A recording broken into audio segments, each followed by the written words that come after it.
Mesdames et messieurs, bonsoir. Bienvenue à vous dans l'hebdo des éditos de ce dimanche 31 juillet 2022. Eh bien, le président français Emmanuel Macron a effectué une visite de travail au Bénin où il a rencontré son homologue béninois Patrice Talon. C'était le 27 juillet dernier.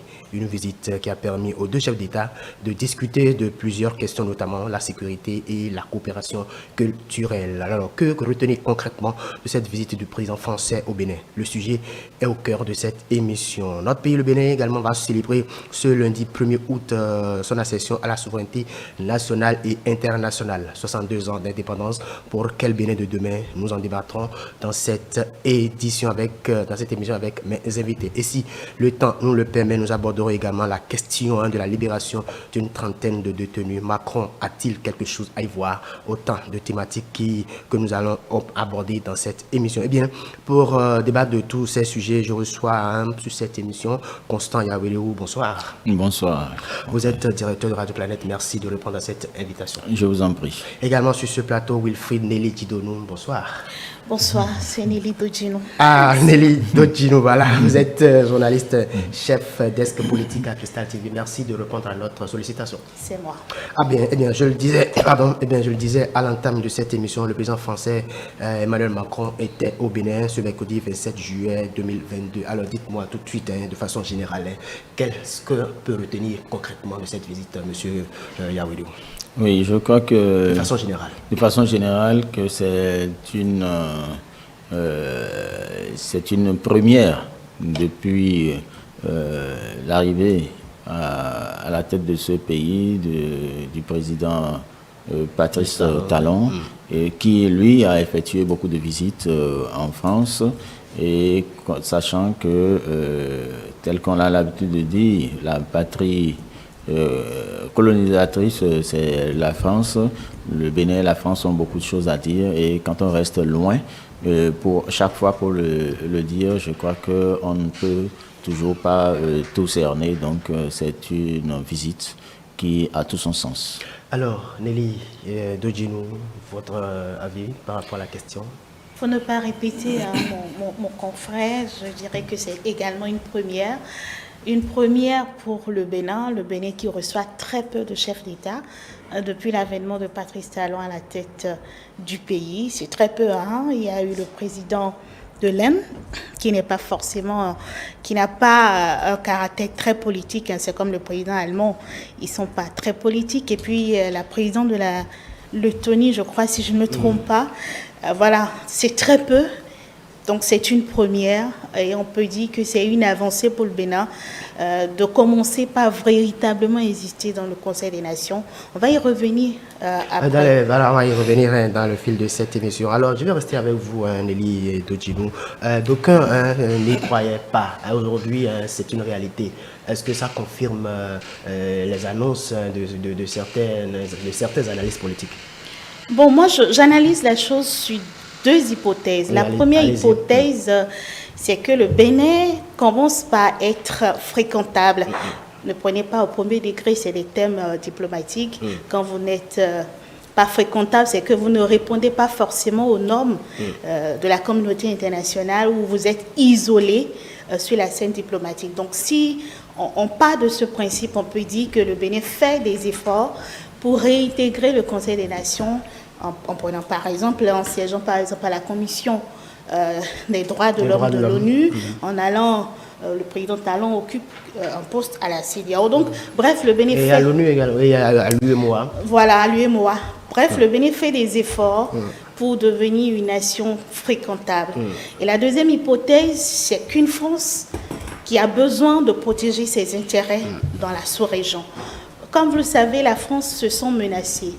Les intérêts de la France sont menacés par la présence de la Russie qui, en dehors des accords commerciaux, a des accords militaires, ce qui n'est pas forcément du goût de la France. Et également, il y a la Chine qui déploie de plus en plus d'efforts pour son commerce international. Vous savez, la politique extérieure de la Chine, c'est « je n'interviens pas militairement dans les affaires, la gouvernance, ce n'est pas mon problème.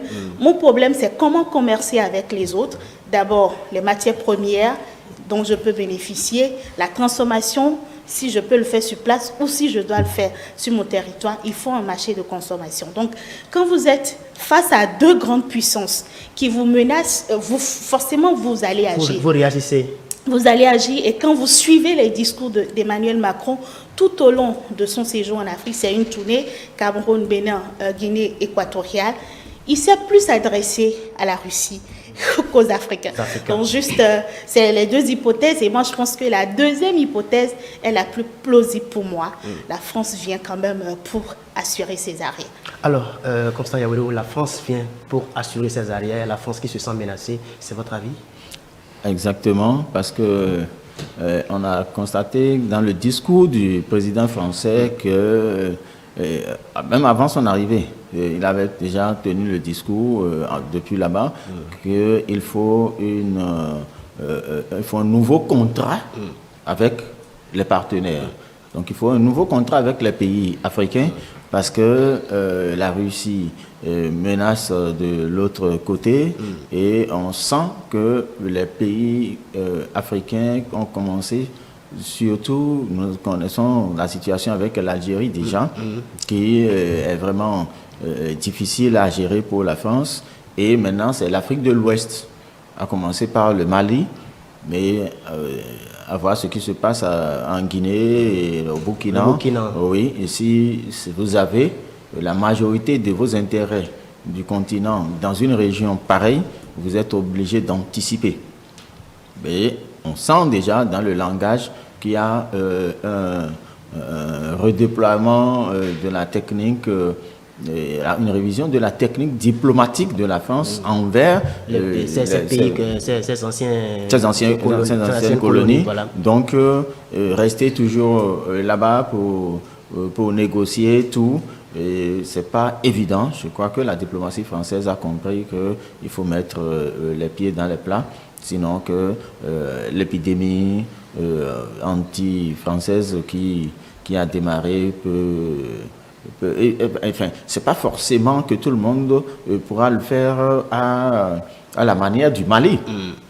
Mais c'est qu'il faut déjà prévenir les autres. On a compris que pour le Mali, ça a été une crise qui a explosé. Maintenant, quand ça doit atteindre les autres, il vaut mieux commencer par négocier, parce qu'avec le Mali aujourd'hui, c'est tout comme s'il n'y a plus de négociation. Il faut tout redéfinir après 5 ans, revoir la politique extérieure et tout, avant de commencer encore par vouloir coopérer avec la France. Le Mali ne peut jamais ne pas coopérer avec la France. Ils l'ont dit, ils parlent leur langue, donc il doit y avoir toujours coopération, mais il faut redéfinir le cadre. Vous voyez, donc, si on n'anticipe pas, le Burkina, le Bénin, le Togo, tous ceux qui restent, la Côte d'Ivoire, finiront par mettre d'abord la barrière, et en ce moment, ça va être difficile. Donc, il vaut mieux que la France redéploie une nouvelle technique de partenariat pour pouvoir amortir le choc, sinon de la Russie et de l'Afrique, ça va être très compliqué. Alors, dites-nous, Nelly Dodjinou, on parle de coopération après la visite du président français Emmanuel Macron. Comment analysez-vous cette coopération-là aujourd'hui, après le départ de France d'Emmanuel Macron? Non, vous savez, ce que nous voyons, les visites, c'est la face. Comment je dirais, c'est l'iceberg. Tout est prédéfini en bas, tout est négocié. Emmanuel Macron n'a pas sauté dans un avion, tout simplement. Tout a été négocié, tout a été anticipé. Rien n'arrive au hasard en politique, dit-on. Donc, la coopération, ça dépendra de la capacité d'abord intellectuelle des hommes qui sont en face de Macron. Si nous restons toujours dans la poursuite du dominé, du colonisé, on n'a pas grand-chose à dire. Donc, le colon vient, le maître vient, il dit ce qu'il a dit et nous exécutons. Mais si en face, on a en répondant quelqu'un qui comprend les enjeux, qui quand même définit lui-même sa politique, la gouvernance de son État et protège les intérêts d'abord de son peuple, là, la coopération va continuer. Mais si c'est toujours dans la logique de ce que nous sommes colonisés, nous sommes un pays en voie de développement, on reste à être le fragile dans la négociation, ça va rester toujours comme ça. Ça va rester toujours comme ça, on ne va pas espérer grand-chose. La France vient pour protéger ses intérêts. Comme l'a dit Jacques Chirac, la France n'a pas d'amis, la France n'a que des intérêts. Et d'ailleurs, tous les pays devraient qu'avoir que des intérêts parce que ce sont des entités diplomatiques. Et en diplomatie, tout ce que vous avez à faire, c'est comment repositionner votre entité État pour que vous puissiez commercer avec les autres, pour que vous puissiez avoir des partenariats avec les autres. Et vous savez très bien que quand nous voyons ce positionnement de la France qui aujourd'hui devient de plus en plus fragile, avec l'envie des peuples à l'autodétermination, l'envie des peuples à ne plus vivre l'impérialisme, on a forcément une France qui est aux abois. On a forcément une France qui est aux abois, qui cherche quand même à faire feu de tout bois pour protéger ses intérêts. Et c'est ce que les peuples africains n'ont pas forcément compris. Sinon, je dirais, les gouvernants africains n'ont pas compris ça, que un peuple, ça se protège. Un peuple se bat pour sa souveraineté. Mais on sent aujourd'hui un réveil de ces nouveaux gouvernants forcément, africains. On a un peuple qui se réveille, mais pas forcément des dirigeants qui s'arriment au réveil. On a plutôt des dirigeants qui font forcément le jeu du colon. On a toujours des... Dal a dit tout à l'heure, quand Patrice Talon a pris son pouvoir, il est allé en France déjà plusieurs fois.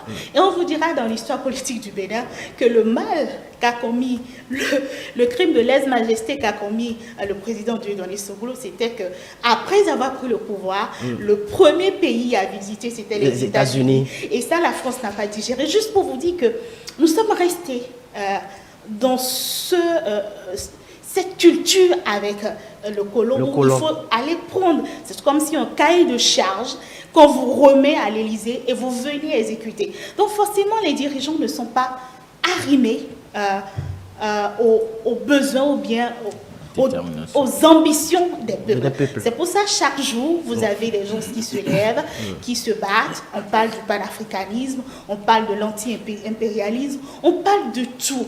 Tout ce qu'on a espéré, c'est qu'avec le temps, que nous puissions avoir vraiment des dirigeants indépendants, capables qui puissent regarder la France en face et lui parler. Tout à fait. Alors, Constant Yawédou, au-delà de toutes ces analyses de Nelly Dodjinou, est-ce qu'aujourd'hui on peut dire qu'au Bénin, il y a ce réveil-là des dirigeants dont parle Nelly?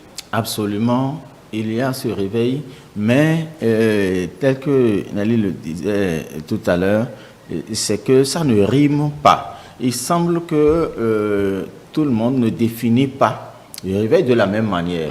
Les présidents définissent ça d'une autre manière, les politiques en général disent ça d'une autre manière, c'est-à-dire ceux qui ne sont pas dans le précaré du président définissent ça d'une autre manière, et le peuple définit ça d'une autre manière. On sent plus le panafricanisme à la base, au niveau du peuple, qu'au niveau même des hommes politiques.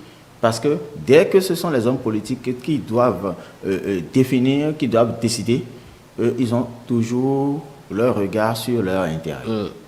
Ça fait que c'est toujours biaisé. Mais quand c'est eux qui doivent soutenir le chef de l'État, le chef de l'État se trouve à un moment donné obligé de suivre ce que le milieu politique est en train d'imprimer. Ça fait que l'indépendance dont on est en train de parler ne peut pas s'obtenir si nous-mêmes, nous ne prenons pas nos dispositions, nos responsabilités. Et c'est là où j'apprécie un peu le comportement des Maliens qui ont dit, nous allons faire notre transition sur 5 ans. Ils disent, non, 6 mois suffisent déjà pour faire votre transition. Donc, vous voyez déjà, donc c'est une pression politique. Or, eux, ils disent, nous allons réviser tous les accords internationaux pour redéfinir une autre identité du Mali. Et l'histoire a révélé que le Mali est un peuple de combattants. C'est un peuple qui a une certaine fierté. Donc, eux, ils ont compris Et voilà comment ils ont défini. Sauf C'est pour que- ça sauf qu'on que- ne peut pas sauf les que- suivre. Voilà. Si vous n'avez pas les mêmes convictions que vous ne pouvez pas les suivre. C'est pour ça que je disais tout à l'heure que la France a compris qu'eux, ils sont allés très loin. Et il ne faut pas laisser les autres apprendre la leçon jusqu'à ce niveau. Il faut mieux anticiper pour en récolter quelque chose. Donc, c'est ça le gros problème. Même si un chef d'État a la volonté, a la détermination de le faire, est-ce que le niveau politique, le niveau de nos politiques peut nous permettre d'accéder à ça. Je prends le cas de Poutine qui commence par dire, et je ne sais pas si c'est ça qui a inspiré le président français. Oui. Oui, qui a dit, je vais être partenaire des pays africains.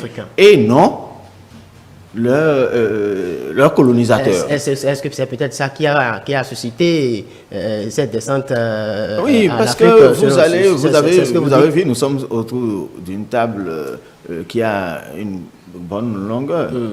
Et vous voyez, Poutine a reçu certains présidents. Il les reçoit, il est là, il les reçoit de l'autre côté. Mais quand Macky Sall est allé... C'est un symbole. Mais quand Macky Sall est allé, il était à côté de lui, il l'a embrassé. Il dit, c'est un partenaire. Mais les autres... La guerre que nous livrons là, c'est une guerre d'intérêt où vous voulez m'écraser pour me dominer. Mais l'autre, je négocie avec lui pour j'ai un peu et qu'il ait un peu.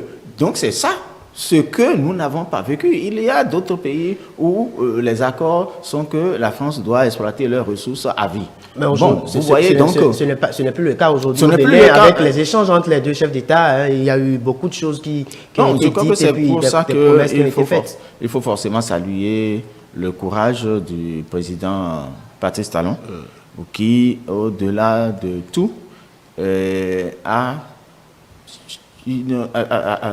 le souci d'affirmer la souveraineté nationale. Ça, c'est très important et il faut reconnaître ça. Et ce n'est qu'à partir de là qu'on peut, dans toute l'histoire, après Sankara, c'est aujourd'hui qu'on est en train de voir un président prendre certaines positions vis-à-vis de certaines... Ça nous étonne, nous tous, qu'il puisse faire ça. Et ça nous effraie à des niveaux donnés. Est-ce qu'on peut faire ça à la France ? Pourquoi on ne peut pas faire ça à la France? La France est un État, le Bénin est un État. Aujourd'hui, c'est une coopération gagnant-gagnant. Oui, avant, il n'y avait pas, les informations n'étaient pas publiques, il n'y avait pas de WhatsApp, il n'y avait pas les réseaux sociaux, donc ça se faisait à clos. Mais aujourd'hui, c'est ça qui fait la pression sur les chefs d'État, parce que le peuple, c'est ça qui aide le peuple à se réveiller, les informations circulent, tout le monde a accès à des informations, ça fait que le président est obligé, à un moment donné, d'affirmer la souveraineté nationale. Alors Nelly, vous avez suivi le chef de l'État béninois, le chef d'État béninois Patrice Talon, dans son discours, il a été ferme et il a regardé la France droit dans les yeux pour lui dire certaines choses. Il a dit au président français, nous ne quémandons pas.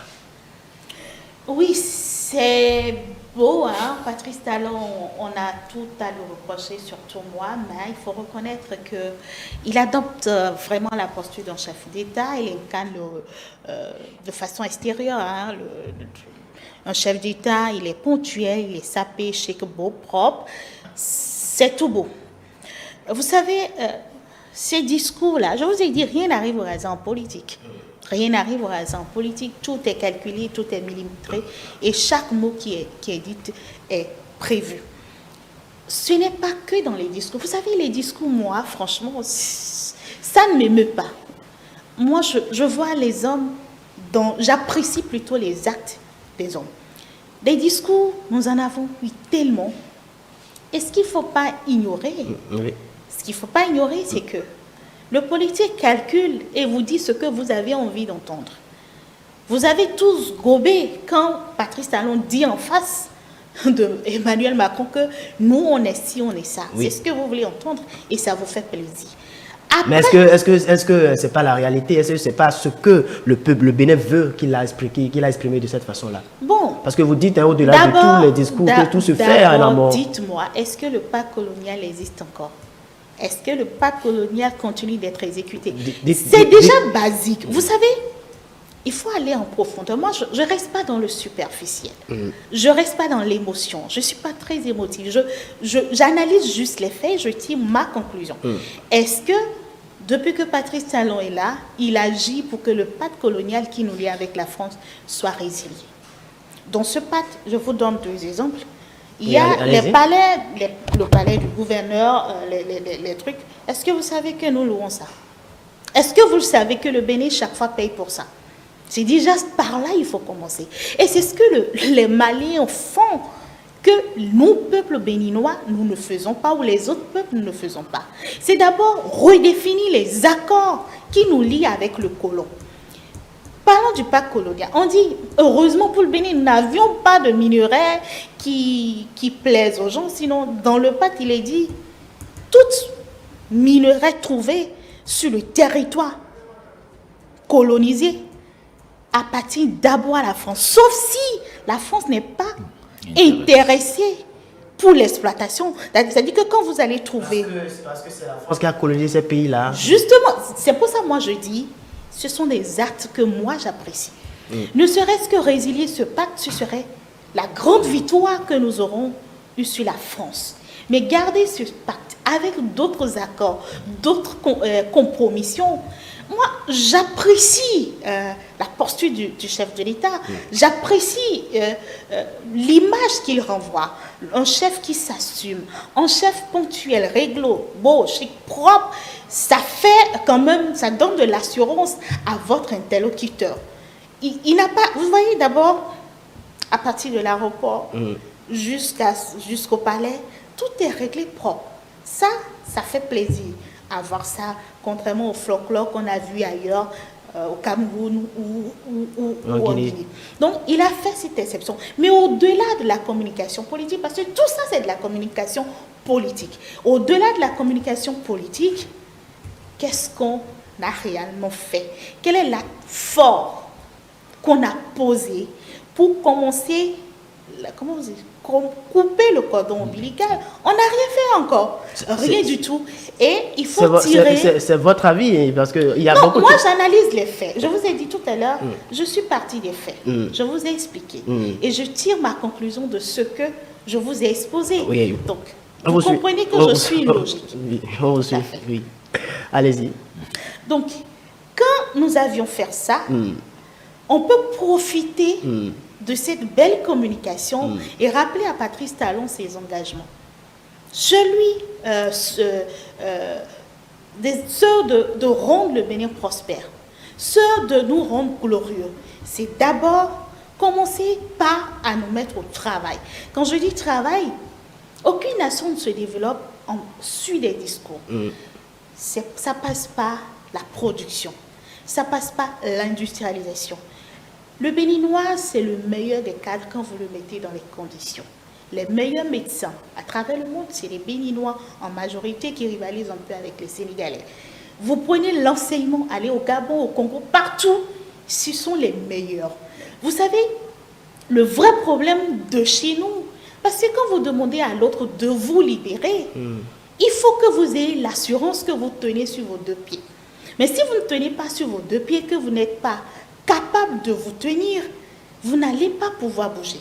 Vous allez dire libérez-moi, mais vous ne le faites pas. C'est ce que les Maliens font.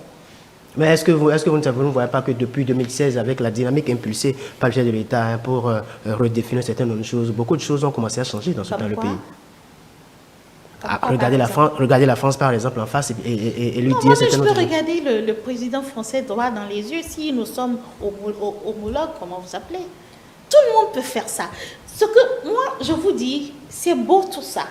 Mais dans les actes, qu'est-ce qu'on fait concrètement pour que la France nous traite comme égal à elle?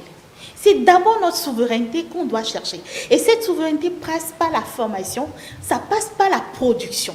Nous devons revoir notre système éducatif et nous donner les moyens d'avoir les experts dans chaque domaine, financer la recherche pour que quand nous arrivons à une étape A, pour passer à l'étape 2, il faut faire la recherche pour voir comment on fait pour aller à B. Quand on fait ça et que nous sommes suffisamment solides et que nous avons des gens capables de définir les politiques publiques adaptées à nos réalités, et que nous avons des personnes qui incarnent ces valeurs-là, quand je dis à la France, ok, je veux pas. Et on ne va pas y aller seul. Il faut qu'on aille dans l'intégration régionale. Et le chef de l'État, il promet cette intégration-là dont vous parlez. Hein, Je le souhaite vivement. On a tellement parlé d'intégration, la zone France de libre-échange, on a parlé de Zamalek, je crois, hein, on a parlé de quoi encore, ECO. Il y a tout ça là qu'il faut nécessairement pour les Africains. On ne peut pas aller seul et gagner. C'est pas possible. Alors, comme ça, il faut redéfinir les accords avec, avec la France. Le chef de l'État on doit rappeler au chef de l'État ses engagements pour mettre le Bénin sur orbite, tout ça. Est-ce que vous pensez que c'est pas déjà une réalité? Oui, c'est déjà une réalité en partie. Et telle qu'elle est en train de le dire, si nous ne mettons pas tout ça dans un contexte qui est formel, ça va être que Patrice Talon est aussi passé par ici et a dit ce qui lui a plu. Parce que quel président n'a pas eu des ambitions pour ce Bénin?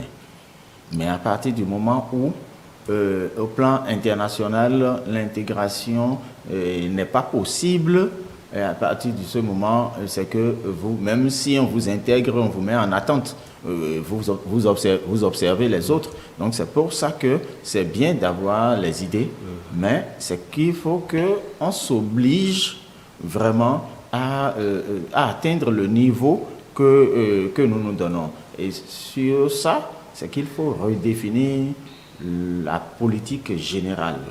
Bon, mais redéfinir cette politique générale amène à quoi concrètement?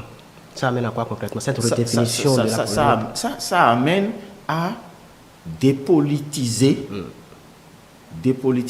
certaines décisions. Vous voyez, dépolitiser certaines décisions. C'est pour ça que je suis en train de voir un peu la chose venir du haut. Quand je dis dépolitiser, c'est que quand les décisions tombent, on fait mirer au peuple comme si le chef de l'État, Patrice Talon, est venu pour sauver la nation. Vous voyez, c'est tout comme si la fin de son mandat va nous replonger et que ce n'est pas une continuité. On tente, et c'est ça que je dis, nous avons une catégorie, une génération de politiciens qui n'aident pas le sommet. Parce que dès que le chef de l'État prend une décision, au lieu d'organiser, et je crois que c'est ce qu'elle est en train de vous la dire aussi, au lieu d'organiser des colloques, des réflexions, des journées de réflexion, autour de tout ça, pour sortir concrètement avec des spécialistes des domaines, on pense que Patrice Talon peut avoir combien de diplômes lui seul? Il ne peut pas. Donc, c'est là, nous n'avons pas de laboratoire, c'est des observatoires. À partir du moment où le chef de l'État dit, voilà, j'ai telle ambition, lui, il a fini. C'est les spécialistes maintenant qui vont prendre. Parce qu'eux, ils ont étudié les accords. Ils sont dans ci, ils sont dans ça. Donc, ils doivent quand même accompagner le chef de l'État. Ils doivent accompagner et sortir du concret pour dire, monsieur le président, vous avez dit telle chose, telle chose, telle chose. Si ce n'est pas ça, c'est faux. Si ce n'est pas ça, ça ne peut pas aller. Si ce n'est pas ça, vous ne pouvez pas atteindre vos objectifs. Mais ça convainc le peuple qui doit, dans sa détermination, accompagner le chef de l'État à en arriver là.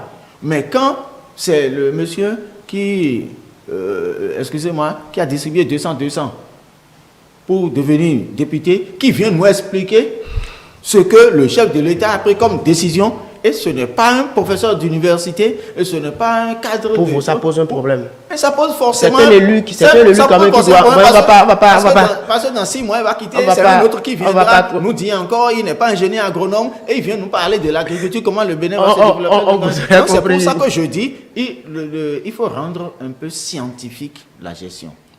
On vous aura compris, Constant Yawede, où au cours des échanges, la question sécuritaire a été au cœur, je me répète, des échanges entre les deux chefs de l'État et le président béninois a fait un certain nombre d'observations et le président Emmanuel Macron a répondu. Il disait par exemple, pour ce qui concerne la question du terrorisme, il disait « Nous intervenons en soutien à la demande précise des pays pour lutter contre le terrorisme, mais nous le faisons en n'oubliant jamais que la réponse sécuritaire doit s'accompagner d'une réponse politique et de développement si nous voulons qu'elle soit pérenne. » Oui. Ça, c'est Emmanuel Macron qui le disait concernant la question la question sécuritaire. Est-ce que vous pensez que cet accompagnement-là, comme le disait Nelly, vise d'autres intérêts? Absolument. Et elle a parlé de Chirac tout à l'heure pour dire que la France n'a que d'intérêt, la France n'a pas d'armée. Et sur la question, d'abord sur la forme, et ça m'a gêné un peu parce que c'est quelque chose qui nous panique.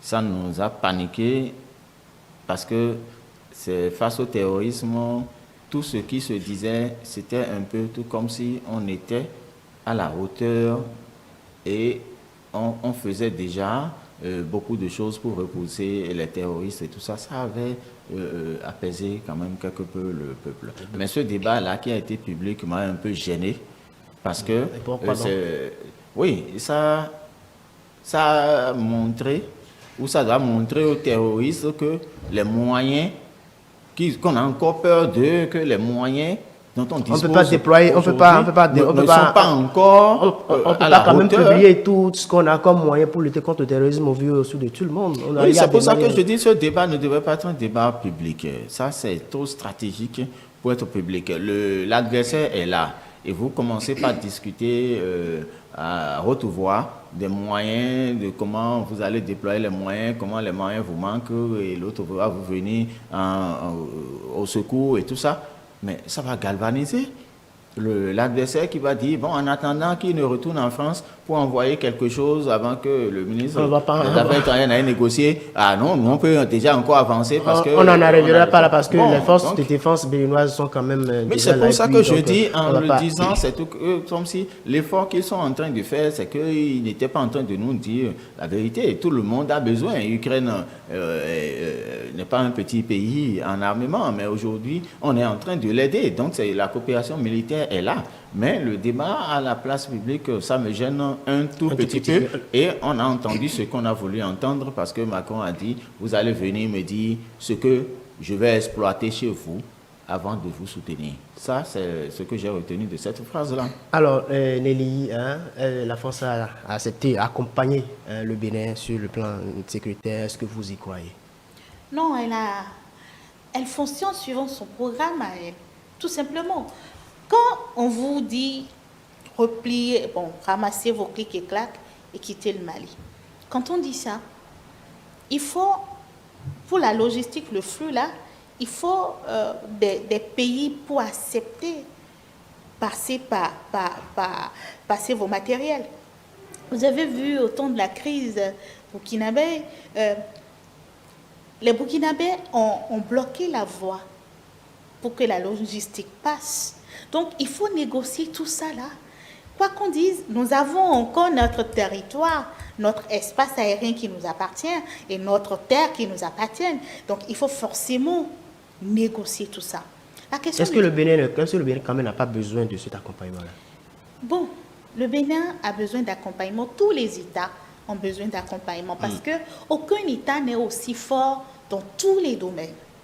Même les États-Unis ont besoin d'aller négocier. La preuve, Biden était chez l'Arabie Saoudite pour négocier le pétrole. Parce que eux, ils ont besoin de ça. Aucun État. On a besoin de tout le monde pour avancer. Mais ce que je dis concernant la question du terrorisme chez nous, ce n'est pas encore une crise. C'est juste on a fait quelques erreurs de communication ou quelques erreurs de gestion. Vous savez, avec la crise au Burkina Faso, les terroristes ont besoin de bazaria. Et nous avons le pacte de la Pondiarie qui est immense. Et ces gars opèrent toujours dans les forêts. Ils créent forcément un territoire. Parce que quand vous voulez avoir un pouvoir, vous cherchez un territoire. Et vous cherchez un espace pour exécuter votre pouvoir politique. Regardez Boko Haram. Regardez la façon dont ils ont dessiné le califat. Quand vous prenez Borno, l'état de Borno au lac Tchad, c'est un territoire qu'ils essaient de définir afin d'imposer le califat. Quand ils vont au Burkina Faso pour commettre le crime, il leur faut quelque part pour planifier. Il leur faut une armée. Donc, on a cet espace-là qui est comme une convoitise. Il faut qu'ils essaient de reposer pour voir si nous avons suffisamment protégé nos frontières. C'est là l'enjeu. L'enjeu du Bénin, ce n'est pas encore la guerre contre le terrorisme. Justement, mais face à tout ça, il faut une politique sécuritaire pour contrer tout ça. Et c'est dans cette dynamique-là que les deux chefs de l'État sont. Oui, c'est pour ça que moi je vous dis, moi, je ne suis pas dans l'émotion. Je crois plus aux actes qu'aux paroles. Le défi qu'il y a maintenant, c'est la protection des frontières. Quand nous allons rendre nos frontières imperméables, c'est l'occupation par l'État central de toutes les zones où l'État n'est pas présent. La présence de l'État, c'est d'abord l'armée, c'est d'abord les infrastructures socio-communautaires. Mais l'armée, elle est présente à des postes stratégiques, à des endroits stratégiques. Et ce n'est pas suffisant. C'est-à-dire que quand on est dans une situation, on fait plus que d'habitude. On ne peut pas continuer par être dans le confort de l'habituel. On est face à une situation, on prend des mesures pour répondre à la situation, ce qui voudra dire renforcer suffisamment la protection au niveau des frontières. Ok, on vous aurait compris, hein, ce sujet était tellement passionnant et chacun de vous a donné son point de vue. On va aborder très rapidement le deuxième sujet, 62 ans d'indépendance demain. Déjà 1er août, le Bénin va une fois de plus renouveler son accession à la souveraineté nationale et internationale. Alors, dites-nous, aujourd'hui, on a fêté 62 ans. Est-ce qu'il faut toujours continuer à fêter les 62 ans là, tel qu'on l'a toujours fait? Non. Et nous avons même déjà abordé certains aspects de la question dans le premier sujet, c'est qu'il faut repenser. Il faut repenser notre indépendance. Et repenser l'indépendance, je crois, c'est qu'il faut aller au laboratoire. Il faut prendre chaque domaine. Vous voyez, nous sommes en train de faire une révolution culturelle aujourd'hui. Oui. Vous voyez ce qui est en train de se passer. Parce que c'est la volonté, la détermination du président Patrice Talon, mais qui a juste un temps à faire et partir. Mais quand son successeur va arriver et il n'aura pas les mêmes ambitions, vous allez voir que ça va commencer par plomber. Parce que ce qui est en train de changer aujourd'hui sur la route des esclaves, la route de pêche, et autres, mais ça fait déjà plus de 25 ans qu'on est en train de parler de cette route des pêches. Aujourd'hui, ça devient compliqué. Aujourd'hui, on a vu ce que c'est. Donc, si celui qui va lui succéder n'a pas les mêmes ambitions, ça va replonger encore. Donc, c'est qu'à partir du moment où il y a eu cette détermination, et on doit pouvoir s'asseoir et définir scientifiquement un plan de développement touristique et culturel pour le pays. Mais si ça va être l'affaire de Patrice Talon, tout à l'heure, le pauvre, il va regarder derrière et il va couler les larmes parce qu'il va dire tout ce que j'ai pu faire, c'est ce que ça devient ça, et ça ne va pas être très bon. Donc c'est comme ça, j'ai pris juste cet exemple pour dire, c'est comme ça qu'il faut redéfinir. Ce qui se fait dans l'agriculture, on s'assoit, on dit, les 50 ans à venir, comment nous allons faire? Vous voyez la Côte d'Ivoire qui reste indétrônable sur son cacao, depuis on va, on vient. Il faut repenser de nouvelles idées. Il faut repenser pas par les politiques, mais par les scientifiques, pour que ce soit à la disposition des politiques. Nous avons toujours fait confiance aux politiques. On pense que c'est le chef d'État qui doit pouvoir... non, c'est les laboratoires qui vont dire au chef de l'État, voilà, vous avez telle ambition, mais à partir dans 10 ans, l'écosystème sera assis et on ne pourra pas faire ça et tout ça. Donc ça là, on ne peut pas lui demander de penser, de réfléchir à tout ça. On doit demander au gouvernement de réfléchir à tout ça. Donc il faut que, au niveau de l'État, nous ayons l'ambition d'installer des laboratoires pour que chaque décision qui doit être mise en application soit réfléchie. Je vais m'expliquer si j'insiste, scientifiquement et non politiquement. Alors Nelly Dodjinou, dites-nous, 62 ans, le Bénin présente un nouveau visage, surtout Cotonou, avec de belles initiatives qui se mènent. Hier, vous avez constaté l'inauguration de 3 monuments. Aujourd'hui, certains citoyens veulent qu'on rebâtisse certaines rues de Cotonou, certaines villes du Bénin par des noms des héros de notre pays. Oui, c'est bien beau, c'est bien chic, c'est propre. Pour un Bénin de demain, est-ce qu'il faut, Cotonou, c'est intéressant. On a un aéroport qui est bien refait, propre. On a les hôtels autour de la Beige Lagunaire qui sont très attrayants. On a cette vitrine qui est chic, qui est beau. Ça, c'est un fait. Mais ce n'est pas ça le développement, forcément.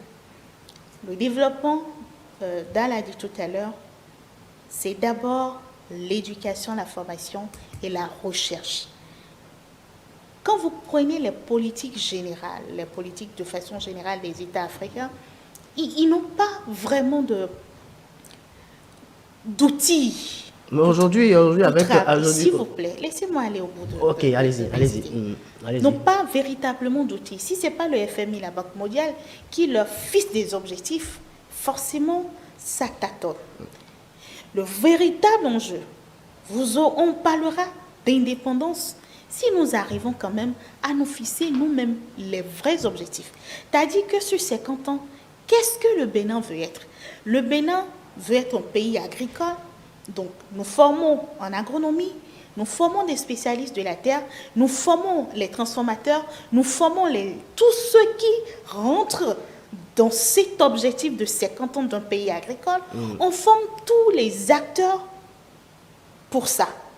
Et en même temps, il y a d'autres qui sont là pour faire la recherche et se projeter dans 50 ans. Donc, ça fait que ça suit le rythme. Mais si nous sommes là, à faire politique, parce que les cadres béninois, même les cadres techniques qui sont appelés à produire des fiches pour le politique, font que de la politique.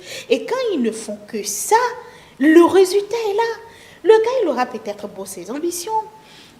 On est incapable de lui dire, Monsieur le Président, ça ne peut pas fonctionner. Parce que voilà de façon scientifique, voilà de façon objective le résultat qu'on aura. Parfois même, les cadres sont incapables de lui dire la vérité pour dire, tel que vous gouvernez, tel que vous fonctionnez, ça va donner tel résultat. Mais chacun protège juste son intérêt. Moi, je suis à un poste, j'ai mes allocations, j'ai tout le chacun cherche à préserver ses intérêts au détriment. C'est ce que vous voulez dire?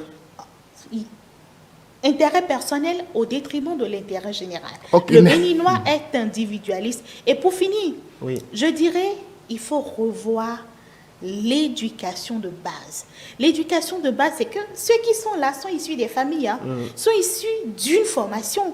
Si nous ne formons pas, nous n'éduquons pas nos enfants à la base, à l'amour du patrie, l'intérêt général, on aura beau parler français, parce que ceux qui gouvernent sont ceux qui sont issus de nos maisons. Alors, merci. Le temps qui nous est accordé tire malheureusement vers la fin. On va juste vous accorder juste quelques secondes pour dire un mot sur cette émission-là. Oui, je crois que nous allons nous souhaiter bonne fête d'indépendance, mais surtout bonne réflexion, et demander à ce que, à travers ceci, les Béninois cherchent à s'affirmer. Il faut forcément que nous nous affirmons. J'ai regretté un peu l'arrivée de Macron. Vous avez vu, ça ne peut pas se passer au Nigeria. Les 3 ministres qui sont allés, étaient tous en cravate et veste. Macron a pensé qu'il était à Bordeaux et non à Cotonou. Merci. Constant Yawele ou Nelly? Oui, bon, moi, j'aime quand c'est l'indépendance, j'aime les parades, ça s'arrête à cela, parce qu'il faut travailler à avoir une indépendance économique, une indépendance en matière d'éducation, une indépendance énergétique. et nous serons indépendants si nous le voulons.